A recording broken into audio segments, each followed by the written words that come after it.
O Saber Direito desta semana é sobre direito orçamentário. As aulas falam sobre o estudo do orçamento público, receitas e despesas públicas, endividamento e muito mais. As aulas são com a professora Tamires Felizardo. Olá pessoal, sou a professora Tamires Felizardo. Essa semana estarei com vocês no estudo do direito financeiro, do direito orçamentário. Nas duas aulas anteriores, nós estudamos orçamento público, as leis orçamentárias, princípios orçamentários e execução do orçamento da despesa pública. E na segunda aula, nós estudamos receitas e despesas públicas. Na aula de hoje, nós iremos tratar sobre o endividamento público. Esse tema, ele é tão importante que a própria Constituição Federal determina que, caso um ente da federação deixe de pagar, deixe de cumprir com sua dívida fundada por prazo superior a 2 anos, isso permite uma intervenção por parte da União. Então, o tema endividamento público, nós iremos estudar créditos públicos, dívida pública, empréstimos e, inclusive, o limite do endividamento público.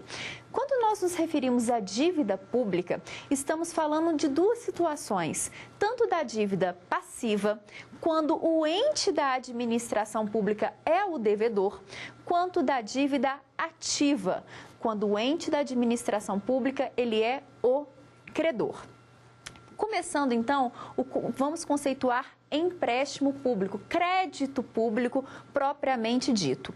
O crédito público é a aptidão da administração pública para, junto a uma instituição financeira, angariar bens ou valores que irão se incorporar ao patrimônio público de forma temporária.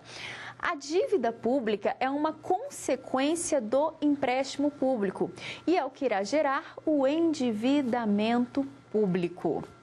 Quanto a isso, nós iniciaremos estudando sobre a dívida ativa, que é quando a administração pública será a credora. Nesse caso, a administração será chamada de fazenda pública. E o que é a dívida ativa? A dívida ativa poderá ser dívida ativa tributária e dívida ativa não tributária. Uma vez que o ente da administração pública ele é o credor, realizado o procedimento administrativo que torna a dívida líquida e exigível, essa dívida será denominada como dívida ativa. A dívida ativa pode ser tributária e não tributária. A dívida ativa tributária, ela será decorrente, logicamente, de tributos e de multas relacionadas ao tributo. Já a dívida não tributária irá abarcar todas as outras dívidas em que a administração pública for a credora e atuar como fazenda pública, que não seja decorrente de tributos e multas decorrentes dos próprios tributos. Então, falou em dívida ativa, nós vamos lembrar de fazenda pública, no ente da federação, com capacidade para cobrar os seus devedores. Essa cobrança judicial ocorre através da execução fiscal. Então, dívida ativa é o ente da administração enquanto credor. Todavia, existe também a possibilidade do ente da administração pública ser o devedor. São os casos de dívida consolidada, dívida flutuante e dívida mobiliária.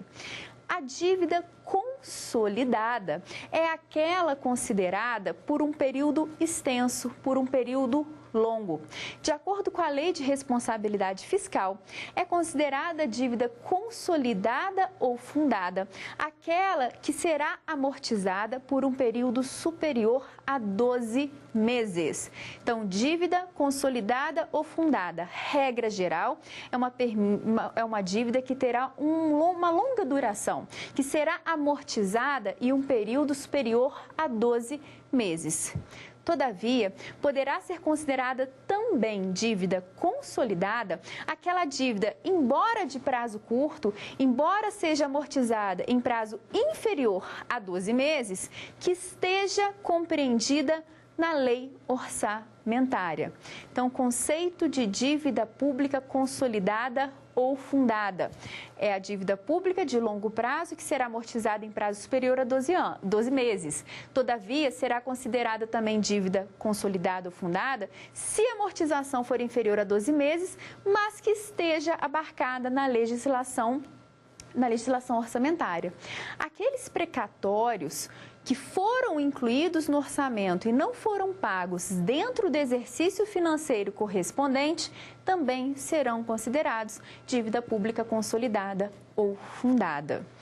Já a dívida pública flutuante é aquela que, a princípio, que em regra, será amortizada em um curto prazo, inferior a 12 meses, ou seja, dentro de um mesmo exercício financeiro. Então, de acordo com a Lei de Responsabilidade Fiscal, dívida flutuante é aquela amortizada em um curto prazo, dentro de um mesmo exercício financeiro. Aqui eu chamo a atenção de vocês que uma grande confusão que ocorre entre os alunos do direito financeiro é a diferenciação entre dívida consolidada e dívida flutuante. Não necessariamente a dívida flutuante será de curto prazo e a dívida consolidada de longo prazo. Pode ocorrer de uma dívida ser amortizada em prazo inferior a 12 meses, mas ser considerada consolidada por estar incluído na legislação orçamentária. Então, em síntese, qual é a principal diferença entre a dívida consolidada ou fundada e a dívida flutuante? A dívida consolidada ou fundada precisa obrigatoriamente de autorização legislativa para que ela possa ocorrer. Diferentemente da dívida flutuante, a dívida flutuante não precisa de autorização legislativa. Exemplos de dívida flutuante: autorização, antecipação de receita orçamentária, então operação de crédito por antecipação de receita orçamentária, depósitos, serviço da dívida. Então, esses são exemplos clássicos de dívida flutuante: antecipação de receita, depósitos e serviço da dívida. Existe ainda a classificação quanto à dívida mobiliária. A dívida mobiliária é aquela em que o ente da federação emite títulos da dívida.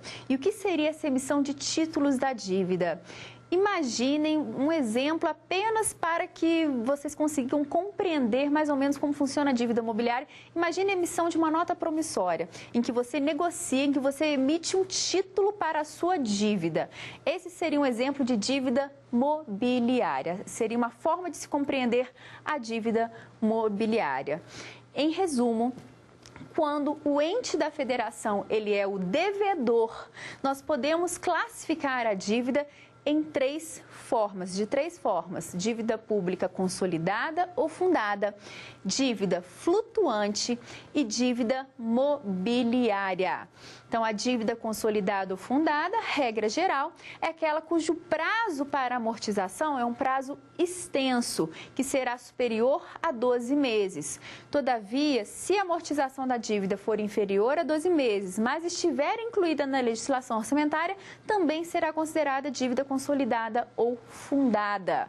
Lembrando ainda que os precatórios incluídos no orçamento e não pagos também são considerados dívida pública consolidada ou fundada.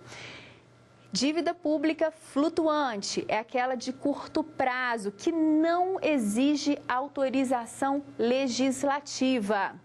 E, por fim, dívidas mobiliárias, que são a emissão de um título representativo da dívida. Então, vamos chamar o nosso primeiro quiz.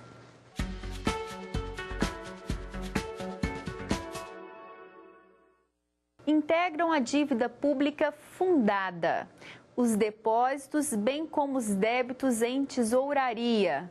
B. Os restos a pagar, excluídos os serviços da dívida. C. Os compromissos de exigibilidade superior a 12 meses. D. os valores recebidos de calções e os retidos em consignação. O nosso gabarito é letra C, os compromissos de exigibilidade superior a 12 meses. A dívida pública fundada ou consolidada é aquela que, regra geral, ela tem um prazo para amortização longo, prazo superior a 12 meses. Lembrando que existem outras possibilidades, mas a principal diferença entre a dívida pública fundada ou consolidada e a dívida pública flutuante é que a dívida pública fundada exige a autorização legislativa. A dívida pública flutuante não exige autorização legislativa. As alíneas A, B e D se referem à dívida pública flutuante. Então, depósitos, dívida pública flutuante. Restos a pagar, dívida pública flutuante. E valores recebidos a título de calção também é dívida pública flutuante. Continuando. Conceitos importantes. Eu peço agora que vocês acompanhem comigo o artigo 29 da Lei de Responsabilidade Fiscal, que trata dos conceitos de dívida pública consolidada, flutuante, mobiliária, operações de crédito e garantias. Para efeitos dessa lei complementar, dívida pública consolidada ou fundada é o montante total apurado sem duplicidade das obrigações financeiras do ente da federação, assumidas em virtude de leis, contratos, convênios ou tratados e da realização de operações de crédito para amortização superiores a 12 meses. Segundo, dívida pública mobiliária. É a dívida pública representada por títulos emitidos pela União, inclusive do Banco Central, Estados e municípios. Conceito de operação de crédito, é o terceiro inciso. Compromisso financeiro assumido em razão de mútuo, abertura de crédito, emissão de aceite de títulos, aquisição financeira de bens, recebimento antecipado de valores provenientes da venda a termo de bens e serviços, arrendamento mercantil e outras operações assemelhadas, inclusive com o uso de derivados financeiros. Concessão de garantia é um tema que nós iremos tratar a seguir. A lei, o artigo 29, vem nos dizendo: compromisso de adimplência de obrigação financeira ou contratual assumida por ente da federação ou entidade a ele vinculada. E, por fim, refinanciamento da dívida, emissão de títulos para pagamento do principal, acrescido de atualização monetária. Agora nós iremos tratar dos limites ao endividamento. Quem estabelece os limites? Quem é responsável pelos limites ao endividamento? É competência da União a fiscalização da dívida pública através do Ministério da Fazenda. Mas o responsável pelos limites, por determinar quais seriam os limites da dívida pública, caso a dívida pública seja uma dívida consolidada ou fundada, é competência do Senado Federal. É o Senado Federal o responsável por determinar os limites da dívida consolidada ou fundada. No que tange à dívida mobiliária da União, a responsabilidade pela determinação do limite é do Congresso Nacional. Sendo a dívida mobiliária dos estados, Distrito Federal e municípios, a competência é do Senado Federal. Então, dito isso, a respeito do limite do endividamento, é importante saber qual seria o procedimento para se readequar à dívida pública quando ocorre um excesso da dívida pública, quando se extrapola os limites determinados, seja pelo Senado Federal, seja pelo Congresso Nacional.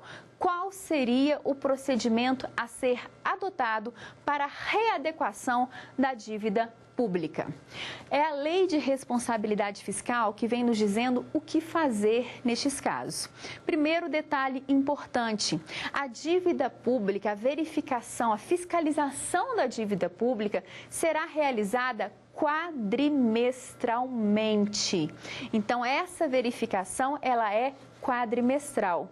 A partir do momento que o ente da federação verifica que ocorreu um excesso de dívida pública, que se extrapolou os limites, seja determinado pelo Senado em caso de dívida consolidada, seja determinado pelo Congresso em caso de dívida mobiliária, é necessário que se faça uma readequação. Verificado em cada quadrimestre que se excedeu o limite, o ente da federação ele tem 2 quadrimestres para readequação da dívida, sendo que pelo menos 25% deverá ser readequado no primeiro quadrimestre. Então, recapitulando, verificado o excesso do endividamento público, qual medida o ente da federação deverá tomar? A verificação, a fiscalização do endividamento é realizada quadrimestralmente. Verificado o excesso de dívida, o ente da federação tem 2 quadrimestres para se readequar, sendo que pelo menos 25% do excesso deverá ser abatido no primeiro quadrimestre de readequação da dívida pública. Continuando. Redução dos limites, verificado o excesso. Enquanto perdurar o excesso, o que deve ser feito pelo ente da federação? Uma vez que se verificou o excesso, o que ele estará proibido? Ele está proibido de realizar operações de crédito. Óbvio, por qual motivo? O ente já está endividado, ele vai se endividar mais? Ele vai realizar uma nova operação de crédito? Não. Então, a partir do momento que ele excede os limites da dívida, ele fica proibido de realizar uma nova operação de crédito. Segundo item, ele deverá obter resultado primário necessário à recondução da dívida ao limite.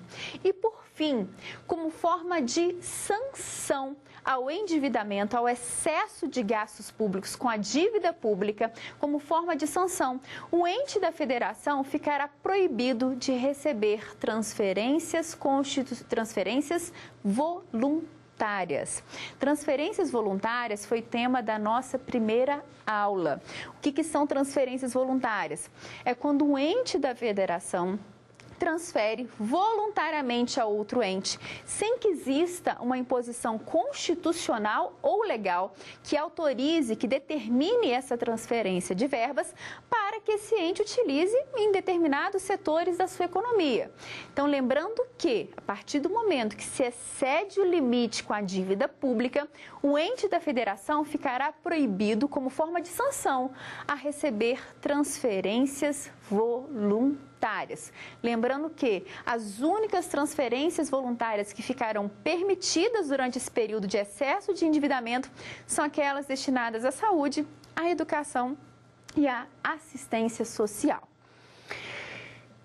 Dito isso, a dívida pública, então, nos 3 quadrimestres seguintes, são 3 quadrimestres, deverá ser readequada, sendo que 1/4 deverá ser readequado, ou seja, 25% deverá ser readequado nos primeiros 4 meses.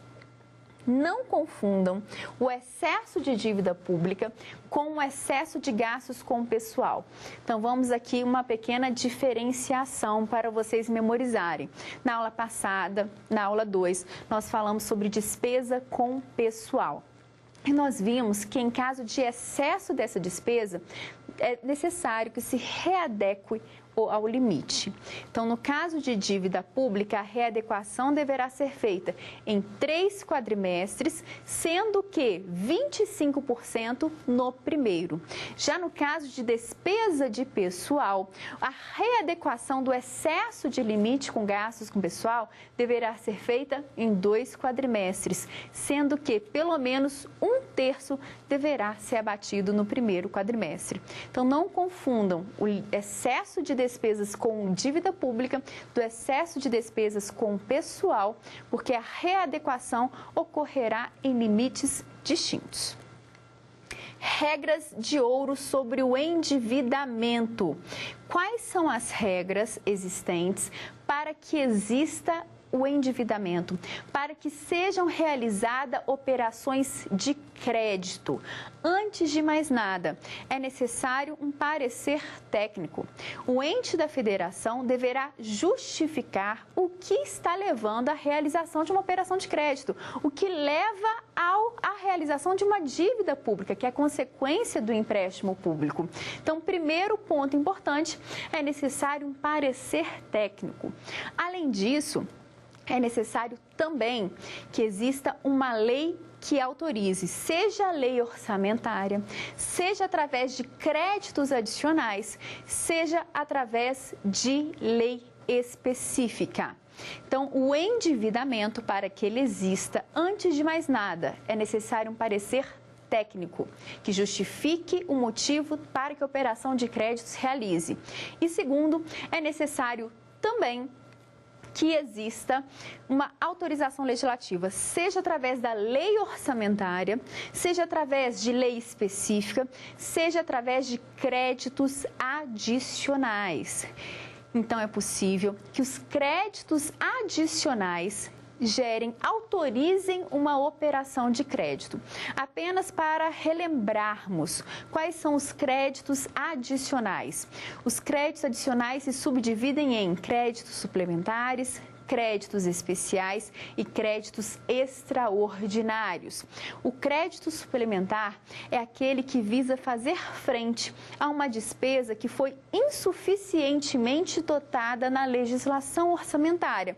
Exemplo: a lei orçamentária trouxe um determinado número, R$100 mil a ser gastos com segurança pública. No meio da execução orçamentária, verificou-se que era necessário um valor superior a este. Por esse motivo, será aberto um crédito suplementar, que reforça a lei orçamentária, que reforça uma despesa prevista já no orçamento. Já os créditos especiais são aqueles que visam fazer frente a uma despesa imprevista. Era algo que não estava previsto na legislação orçamentária. E, por fim, os créditos extraordinários, que visam fazer frente a uma despesa imprevista e urgente, como guerra, calamidade pública e comoção interna. Lembrando que o STF diz que o rol de créditos extraordinários, ele é taxativo. Só pode ser aberto crédito extraordinário em casos de guerra, comoção interna e calamidade pública. Dito isso, quais são os próximos requisitos para que exista uma operação de crédito que irá gerar uma dívida pública? Primeiro, autorização legislativa. Segundo, previsão legal. Terceiro, observância dos limites. Lembrando que o limite da dívida consolidada ou fundada será estabelecido pelo Senado Federal. Já o limite da dívida mobiliária da União será estabelecido pelo Congresso Nacional. Outro tema importante diz respeito à regra de ouro, atendimento da regra de ouro. Apenas para a gente recapitular, a regra de ouro ela foi tratada na nossa primeira aula e está previsto no artigo 167, inciso 3º da Constituição Federal. E o que vem nos dizendo a regra de ouro? A regra de ouro impede, veda que sejam realizadas operações de crédito que excedam a despesa de capital. Como assim? Imaginem que um indivíduo, que um ente da federação, ele quer comprar um carro e não tem dinheiro. Um carro por uma determinada repartição pública e não tem dinheiro. O carro custa R$100 mil. Ele pode fazer uma dívida, fazer um empréstimo de 120 mil? Não, porque esse empréstimo iria exceder a dívida, a despesa de capital. Então, o que é regra de ouro? É vedado ao ente da federação realizar operações de crédito que excedam as despesas de capital, porque, a princípio, jamais será permitido ao ente da federação realizar uma operação de crédito que exceda as despesas correntes. Para as despesas correntes, por que não é possível que seja feito um empréstimo para despesas correntes. Imagina que o ente da federação realiza um empréstimo para pagar a conta de luz daquele mês. No mês seguinte, ele vai lá e realiza um empréstimo para pagar a conta de água. Isso tudo é despesa corrente, é despesa corriqueira, é despesa da manutenção da administração pública. A partir do momento que o ente, por si mesmo, não tem capacidade econômica para financiar as suas despesas correntes, as suas despesas corriqueiras, ele, logicamente, entrará no nível de endividamento que nunca mais ele vai conseguir se readequar. Exatamente por isso existe a regra de ouro. Como, a princípio, não é possível uma operação de crédito para despesas correntes, ainda que seja uma despesa de capital, jamais será possível uma operação de crédito que exceda os limites da despesa de capital. Outro detalhe sobre a realização das operações de crédito. Não é possível que um ente da federação realize um empréstimo com outro ente da federação. Exemplo, o Estado do Rio de Janeiro pode pedir um empréstimo para Minas Gerais? Não, isso não é possível. Então, anotem no caderno de vocês. É vedada a realização de operações de crédito entre os entes da federação. Próxima pergunta. É possível que um ente da federação realize uma operação de crédito com uma instituição financeira por ele controlada? Imaginem, Distrito Brasília realizar uma operação de crédito com o Banco de Brasília. Seria possível? Também não é possível. Próximo item que vocês irão anotar. Não é possível que um ente da federação realize uma operação de crédito com uma instituição financeira por ele controlada.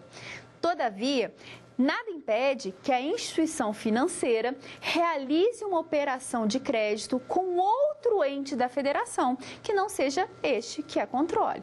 Então, recapitulando, algumas regras básicas sobre a operação de crédito, sobre os empréstimos públicos. Não é possível que exista operações de crédito entre entes da federação. Rio de Janeiro não pode pegar dinheiro emprestado com Minas Gerais. Também não é possível que um ente da federação realize uma operação de crédito com uma instituição financeira por ele controlada. Mas nada impede que essa instituição financeira realize uma operação de crédito com outro ente da federação. Então, vamos chamar o nosso segundo quiz.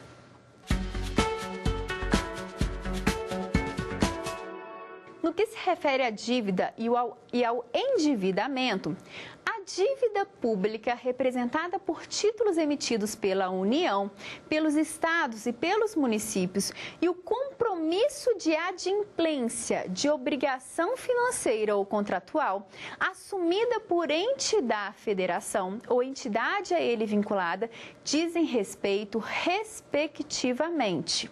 Letra A. Concessão de garantia e operações de crédito. Letra B. Dívida pública consolidada e operações de crédito. Letra C. Refinanciamento da dívida pública imobiliária e a assunção ou confissão de dívidas. Letra D. Dívida pública mobiliária e a concessão de garantia. Gabarito, letra D. Então, nossa resposta é letra D. Por qual motivo? O enunciado vem dizendo, no que se refere à dívida e ao endividamento, a dívida pública é representativa por títulos emitidos pela União. Se eu estou falando da emissão de títulos, obviamente estou falando de dívida pública mobiliária. E depois vem o compromisso de adimplência. O que é o compromisso de adimplência? É a concessão de garantia. É ter uma forma de se prometer que você vai arcar com aquela dívida, que você vai conseguir arcar com aquele empréstimo. Então, geralmente, quando o ente da federação ele contrata uma operação de crédito, ele oferece uma garantia como forma de que ele irá cumprir com as suas obrigações. Continuando, nosso próximo tema será antecipação de receita orçamentária. O que consiste a antecipação de receita orçamentária, também chamada de débitos de tesouraria? Antecipação de receita orçamentária é uma dívida flutuante. Por qual motivo? Porque ela tem um curto período de amortização. Ela deverá ser iniciada após dia 10 de janeiro e finalizada até o dia 10 de dezembro. Então, a dívida, a operação de crédito por antecipação de receita deverá ser realizada entre o dia 10 de janeiro até o dia 10 de dezembro. E quais são os requisitos para que ocorra uma antecipação de receita orçamentária? Antes de mais nada, só é possível abrir uma operação de crédito, realizar uma operação de crédito por antecipação de receita orçamentária, também chamada de ARO, quando a ARO anterior já tiver sido devidamente amortizada. Então, jamais será possível duas AROs ao mesmo tempo, duas antecipações de receita a serem realizadas simultaneamente ao mesmo tempo. Outro detalhe importante: toda vez que ocorrer uma antecipação de receita orçamentária, que é uma exceção ao princípio da não vinculação, lá do artigo 167 da Constituição Federal, ou seja, a ARO é uma das hipóteses em que o nosso ordenamento jurídico permite a vinculação de um imposto a uma determinada despesa, a um fundo, a um órgão, a uma despesa pública. Nesse caso, quando for autorizada essa vinculação de um imposto a essa ARO, essa antecipação de receita orçamentária, somente será permitido que ela ocorra toda vez que o fato gerador daquele imposto já tiver ocorrido. Como assim? A administração pública precisa realizar uma operação de crédito, porque no decorrer daquele exercício financeiro, ela não vai conseguir se manter, ela não vai conseguir realizar os seus gastos apenas com o que estava previsto no orçamento. Nesse caso, para que ela realize uma operação de crédito através de antecipação de receita e vincule como forma de pagamento aquilo que ela irá receber no futuro a título de receita decorrente de um imposto, nesse caso, ela somente poderá vincular essa receita que ela sabe que ela vai receber se o fato gerador do imposto já tiver ocorrido. Resumindo, o que é a antecipação de receita orçamentária? É uma forma de operação de crédito que irá ser realizada do dia 10 de janeiro ao dia 10 de dezembro. Trata-se de uma dívida flutuante, porque é o curto prazo de amortização e não depende de autorização legislativa. Além disso, toda vez que ocorrer uma vinculação dessa antecipação de receita a um imposto, a uma receita futura decorrente de um imposto, nesse caso é necessário que o fato gerador dessa arrecadação já tenha ocorrido. O nosso próximo tema se refere às garantias da operação de crédito. Por que serão concedidas garantias? É óbvio, todas as vezes que um ente da federação quiser realizar uma operação de crédito com uma instituição financeira, essa instituição financeira ela vai querer uma garantia. Quando você vai num banco realizar uma operação de crédito, a depender do tipo de contrato a ser realizado, o banco vai te exigir uma garantia. Seja uma garantia real, seja uma garantia fidejussória.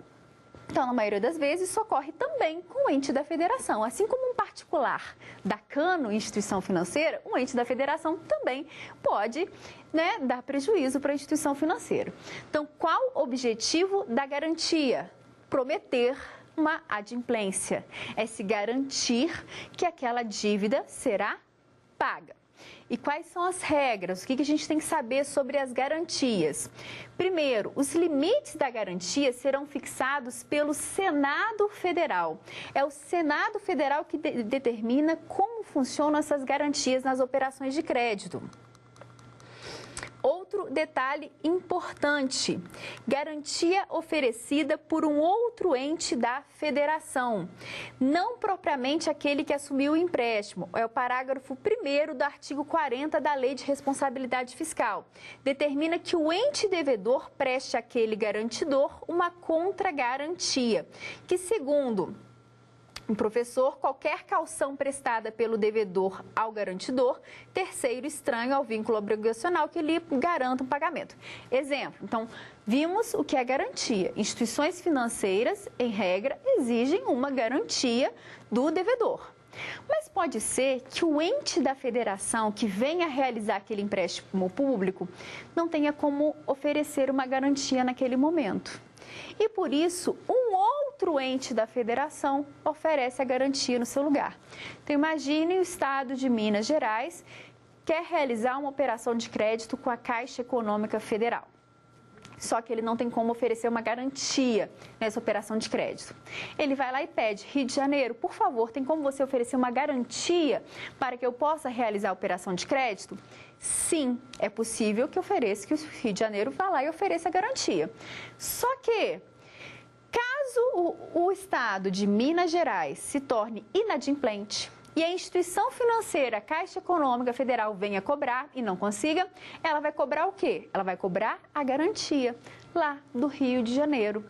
Nesse caso, toda vez que a garantia é prestada por um outro ente da federação, esse outro ente exige daquele que realizou o empréstimo uma contragarantia. Então, como funciona? Minas Gerais realizou o empréstimo com a Caixa Econômica Federal. Quem prestou a garantia do empréstimo foi o Estado do Rio de Janeiro. Todavia, o Estado do Rio de Janeiro poderá exigir do Estado de Minas Gerais uma contragarantia. Ou seja, se Minas Gerais não pagar e o Rio de Janeiro tiver que arcar com a dívida, ele exige de Minas Gerais uma contragarantia. E no que consiste essa contragarantia? Essa contragarantia, ela poderá consistir em uma vinculação de impostos, porque aqui também é uma exceção ao artigo 167, que trata do princípio da não vinculação, princípio da não afetação. Então, a prestação de contragarantias é uma exceção ao princípio da não afetação. Então, vamos lá. Estado de Minas Gerais realizou empréstimo com a Caixa Econômica, não pagou. Quem tinha oferecido a garantia foi o Rio de Janeiro. O Rio de Janeiro foi lá e teve que pagar o empréstimo realizado por Minas Gerais. Todavia, como contragarantia, o Rio de Janeiro virou para Minas Gerais e falou o seguinte: tudo que entrar a título de imposto de IPVA, de imposto sobre os veículos, eu vou querer receber até que a dívida seja liquidada, até que a garantia que eu tive que prestar seja paga. Isso é possível? Sim, isso é possível.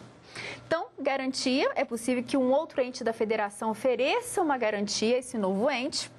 E quais seriam os requisitos para uma contragarantia? Estão lá no artigo 40, parágrafo 1º. Não será exigida contragarantia de órgãos e entidades do próprio ente. Então, um órgão do ente, como o órgão não tem personalidade jurídica, quem é responsável por ele é o ente da federação. Se esse órgão ele realizou uma operação de crédito e o ente ofereceu uma garantia, não tem como ele exigir uma contragarantia do seu próprio órgão. 2. A contragarantida exigida pela União a estados e municípios ou pelos estados ou municípios poderá consistir na vinculação de receitas tributárias diretamente arrecadadas e provenientes das transferências constitucionais, com outorga de poderes ao garantidor para retê-las e empregar o respectivo valor na liquidação da dívida vencida. A contragarantia, por óbvio, ela apenas será concedida, o valor da contragarantia será igual ou superior ao da garantia ofertada. Caso se trate de operação de crédito junto a organismo financeiro internacional ou instituição federal de crédito, o cumprimento dos requisitos do parágrafo 1º do artigo 40, as exigências legais para o recebimento das transferências voluntárias, tais como a observância de limite de gasto com pessoal e com dívida pública, a criação e disciplina de todos os impostos de competência do ente, dentre outros requisitos previstos na Lei de Responsabilidade Fiscal. Como nós vimos nas outras aulas e temos ressaltado isso até o presente momento, o cancelamento das transferências voluntárias é a sanção mais comum existente na Lei de Responsabilidade Fiscal. Aquele ente, então, que não arca, que não paga a garantia prestada pelo ente da federação que participou daquela operação de crédito, ele também deixará de receber as transferências voluntárias como forma de sanção. Então, vamos então chamar o nosso terceiro quiz.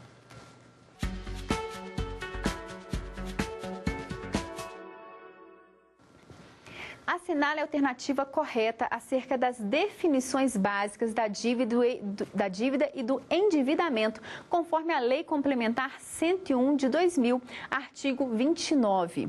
A dívida pública consolidada ou fundada, dívida pública representada por títulos emitidos pela União, inclusive os Banco Central do Brasil, estados e municípios.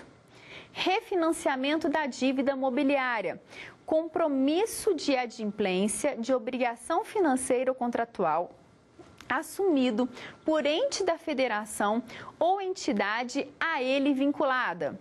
Operação de crédito, compromisso financeiro assumido em função de mútuo, abertura de crédito, emissão e aceite de título e aquisição financeira de bens. E letra D, dívida pública mobiliária, montante total apurado sem duplicidade das obrigações financeiras do ente da federação assumido em virtude de lei, contratos, convênios ou tratados e da realização das operações de crédito.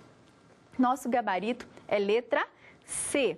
Operação de crédito, compromisso financeiro assumido em razão de mútuo, abertura de crédito, emissão e aceite de título e aquisição financiada de bens.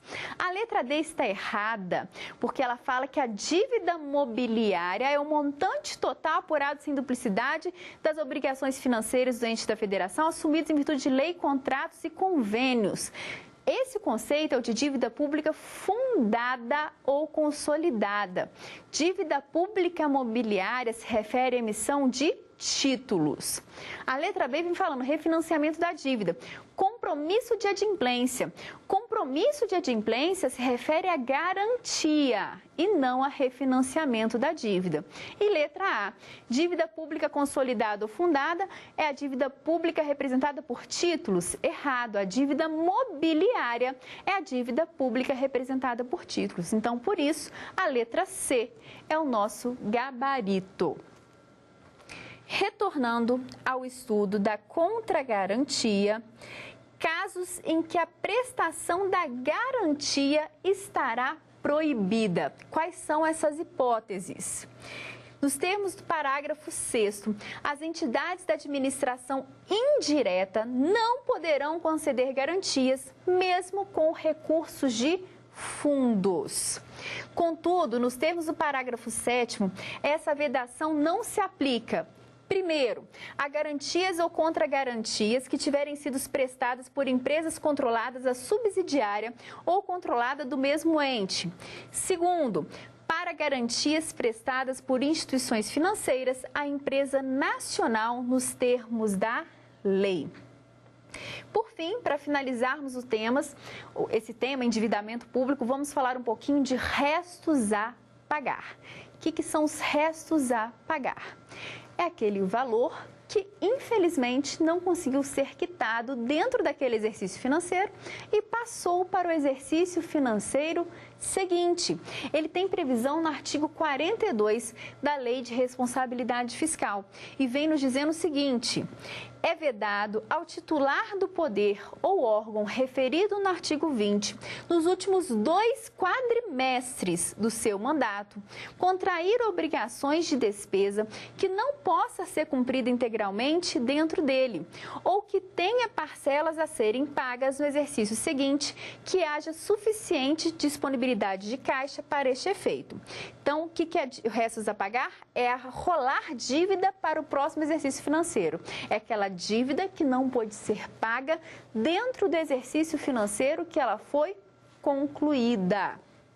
Para finalizarmos, então, recapitulando tudo que foi dito nessa aula, nós compreendemos que existe a dívida no sentido de que o ente da federação é o sujeito passivo da dívida, mas também existe a chamada dívida ativa, quando o ente da federação age enquanto fazenda pública, quando o credor é um administrado ou outro ente. Então, a dívida pública pode ser ativa ou dívida pública passiva. Dívida pública ativa, tributária e não tributária. Dívida pública passiva se subdivide em dívida consolidada ou fundada, dívida flutuante e dívida mobiliária. Dívida consolidada ou fundada é aquela dívida que, em regra, possui um período de amortização longo, superior a 12 meses. Mas a sua principal característica é que a dívida consolidada ou fundada exige a autorização legislativa. Já a dívida pública flutuante é aquela dívida em que possui um curto prazo de amortização, inferior a 12 meses e não depende de autorização legislativa. Ainda quanto à dívida consolidada ou fundada, aqueles precatórios não pagos dentro do exercício financeiro, que deveriam, também são considerados dívida pública consolidada ou fundada. E também, muito embora exista uma dívida cuja amortização seja inferior a 12 meses, caso conste no orçamento, também será considerada dívida pública consolidada ou fundada. E, por fim, dívida pública mobiliária, que se refere à emissão de títulos pelos entes da federação. Lembrando que os limites da dívida serão estabelecidos pelo Senado Federal, quando se tratar de dívida pública consolidada ou fundada, e pelo Congresso Nacional, quando se tratar de dívida mobiliária da União. Por fim, limites quanto ao endividamento.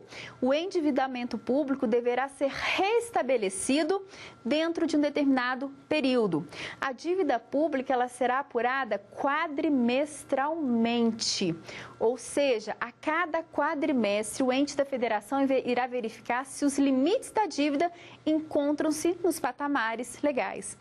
Caso exista um excesso da dívida, o ente terá 3 quadrimestres para recompor a dívida, devendo pelo menos 1/4, ou seja, 25%, ser recomposto, ser abatido no primeiro quadrimestre. Não confunda essa readequação da dívida com a readequação da despesa de pessoal quando exceder aos limites. A despesa de pessoal que excede aos limites deverá ser readequada em 2 quadrimestres, sendo 1/3 restabelecido no primeiro. Os limites do endividamento deverão ser verificados, deverão ser restabelecidos em 3 quadrimestres, sendo pelo menos 25% no primeiro quadrimestre.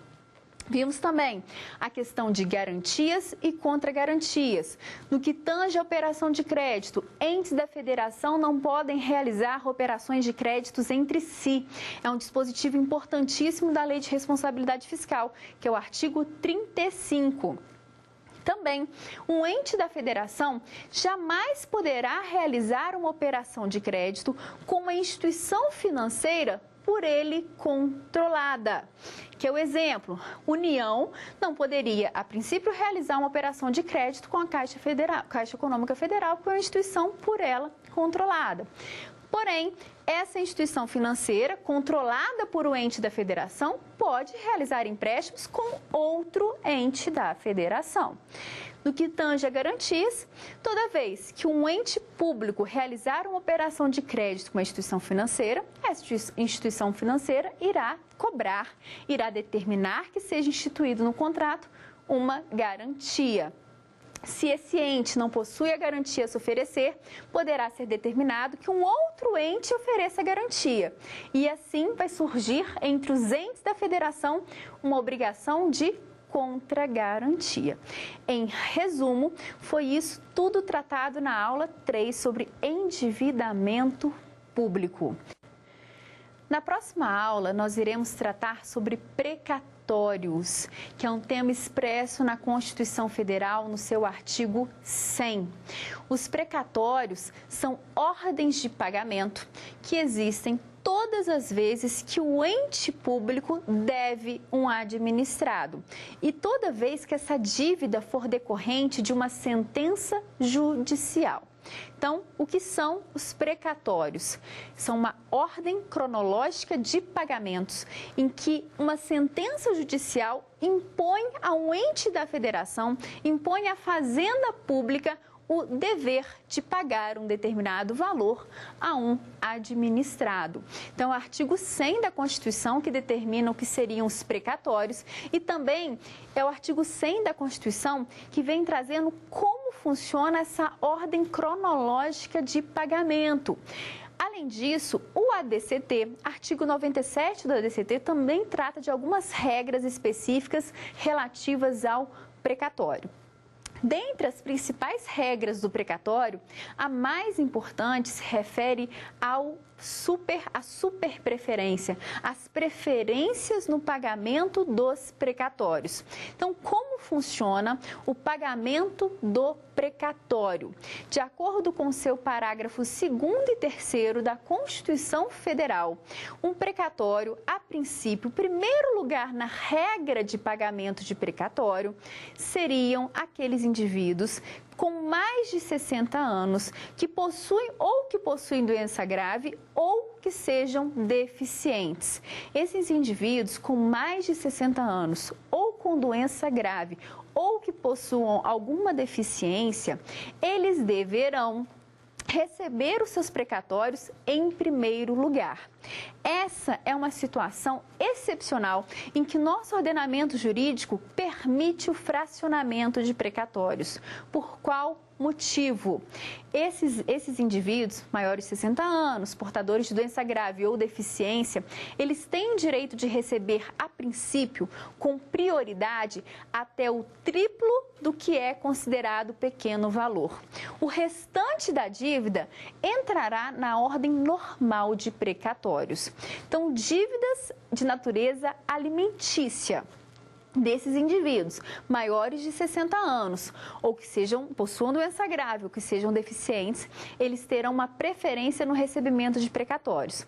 Depois, aqueles indivíduos que possuam algum crédito de natureza alimentar também possuem preferência no recebimento de precatórios. O que são créditos de natureza alimentar?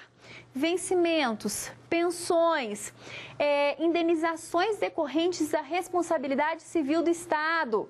Tudo isso abarca crédito de natureza alimentar. Honorários advocatícios. Então, essa seria a segunda ordem no pagamento de precatórios. E, por fim, o terceiro seria a ordem normal do pagamento de precatórios. Então, a isso a gente dá o nome de superpreferência, que é no caso do idoso ou portador de doença grave ou deficiente. Depois, a preferência, créditos de natureza alimentar e, por fim, a questão dos créditos ordinários. Todos os dispositivos estão contidos lá, são todos os parágrafos do artigo 100 da Constituição Federal. Na nossa última aula, nós iremos tratar do controle da atividade financeira.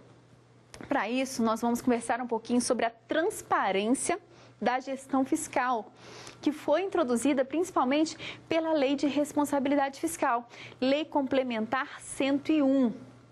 Outro detalhe importante, também na última aula nós iremos tratar sobre os tribunais de contas, principalmente Tribunal de Contas da União, que é o ente responsável pela fiscalização dessa transparência, dessa atividade financeira. Embora exista um controle interno dentro de cada ente da federação, dentro de cada órgão, dentro de cada poder, é competência do Tribunal de Contas da União, no âmbito federal, e dos tribunais de contas do Estado, realizar o que a gente chama de controle externo, que é um controle de legalidade, que é um controle de economicidade e também é um controle de mérito. Muitas vezes, o Tribunal de Contas também exerce o controle de mérito. Então, em resumo, próxima aula nós iremos tratar sobre os precatórios, natureza jurídica dos precatórios, características dos precatórios, quando a dívida decorrente de sentença não é paga por precatórios, como, por exemplo, dívidas de pequeno valor, que no âmbito federal é 60 vezes o salário mínimo, no âmbito do Estado, 40 vezes o salário mínimo e no âmbito dos municípios, 30 vezes o salário mínimo. E, por fim, na última aula, nós iremos tratar do controle da atividade financeira, abarcando principalmente a competência do Tribunal de Contas da União, consequentemente, de forma simétrica, a competência dos tribunais de contas dos estados. É isso aí, pessoal. Um grande abraço. Até a próxima.